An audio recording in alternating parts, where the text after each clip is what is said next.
Garçonnier, physiatre. Je suis ici en présence de Claudia et on est ici pour vous présenter le test FADIR et FABER qui sont utiles dans l'évaluation d'un patient avec un conflit fémoro-acétabulaire.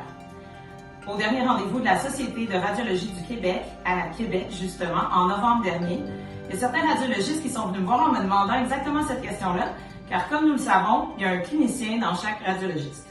Alors, pour vous aider à nous aider à diagnostiquer le conflit fémoro-acétabulaire chez les patients, le consensus de Warwick suggère de faire un test avant et après la xylocaïne intra-articulaire. Alors, ce xylotest se passe comme suit. Avant le test, on va prendre la hanche affectée. Je vais du côté opposé pour que vous puissiez bien voir. On la met à 90 degrés et on fait une rotation interne avec le pied vers l'extérieur pour avoir une appréciation de l'amplitude de la rotation interne. Déjà là, certains patients vont ressentir les symptômes sous forme de cruralgie, une douleur dans l'aine.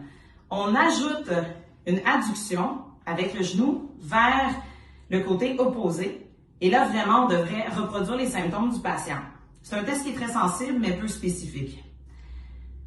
Ça nous donne notre base pour un test en pré-injection qu'on reproduit par la suite. Après 5 minutes d'attente, habituellement, c'est suffisant.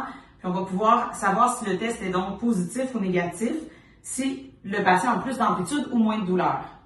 Le deuxième test qui peut nous être utile, si on a ce temps-là, c'est le test de FABER, qui est complètement l'inverse. On a une flexion à la hanche, une rotation externe, ainsi qu'une abduction.